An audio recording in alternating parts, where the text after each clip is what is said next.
Obviously he's might be the best owner ever in any sport. Definitely one of the tops.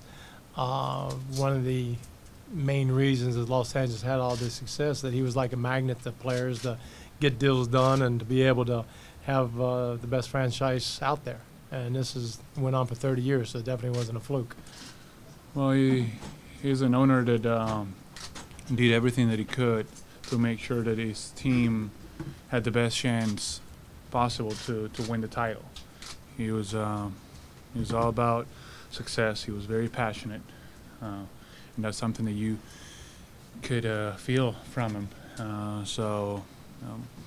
I wish I could have spent a little more time with him during this time, but he meant a lot to us. He was a leader for our team, I think for his franchise, for the city, and the guy that you would enjoy being around. I got the chance to spend the most time that I spent with him alone. It was the time that I went and visited him at the hospital, and that was probably the most meaningful time that I spent with him. We had great times when we won championships, and those are magical moments, but are brief and are overwhelming, and there's a lot of people around you. But those, I always appreciate and embrace those one-on-one times, even though it was under those circumstances. It's a moment that I will always have with me. Yeah, I do, and well, I mean, to me personally, I mean, he's obviously believed in me from day one, being a 17-year-old kid, and to where I am now, and his competitive spirit, his vision, what this organization should be, and how it should go beyond basketball, and the kind of the global outreach that he had in his mind, and we talked quite a bit about that. We talked about the old times, and he obviously has had a profound impact on my career, to say the least. When we talked about getting another championship, and trying to put the Celtics in the rearview mirror, and that's something that was driving him, and it's something that continues to drive me.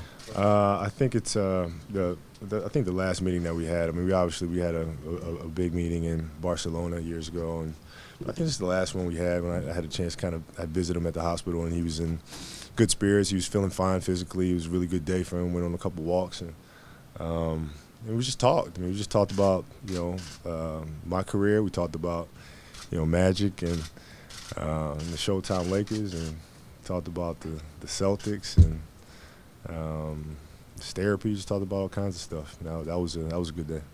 Well, because he's never really gotten that. It's always been Dr. Buss along with the players, and the accomplishments that the team has had, but not really just him as an individual and what he's done, not only for this franchise but for the city and for the NBA as a whole. He hasn't gotten that standing ovation. To be patient, not rush decisions. And when you believe in something, you act. And despite what public opinion may be, or what others, public pressure, sometimes can persuade people into making choices that aren't necessarily the best in the long run. And he never did that. He always stuck to his guns and made decisions that he felt were the best for the organization, and that's what I take from him. Nonetheless, going through a day like yesterday has got to be pretty tough on everybody. Yet to see the outpouring of support and love for this man and respect, I think it had to make the family feel really good.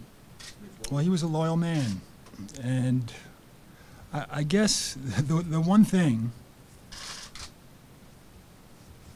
he always came at a problem from a different space.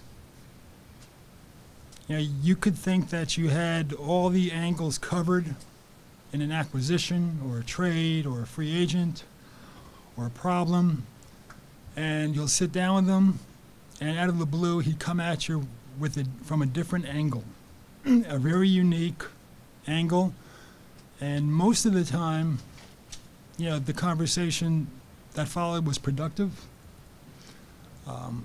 You know, he would never say he was right all the time, but he had a unique way of looking at almost every problem that I was never able to exactly or precisely predict, you know, what I was in for when I went to meet with him.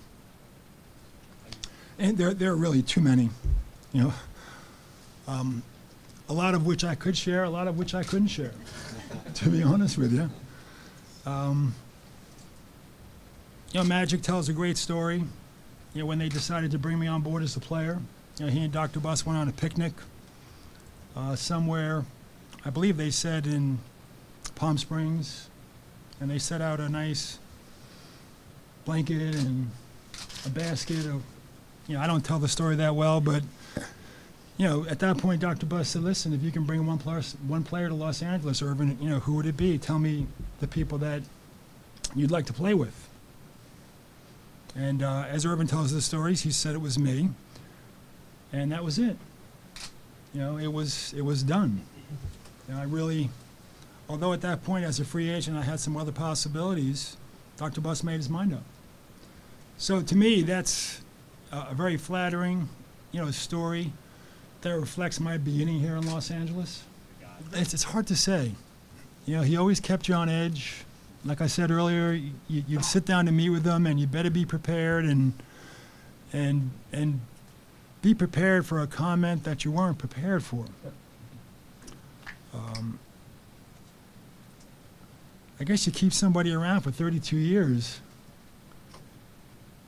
You know, maybe you did earn their respect. That's the only one. Other than that, no.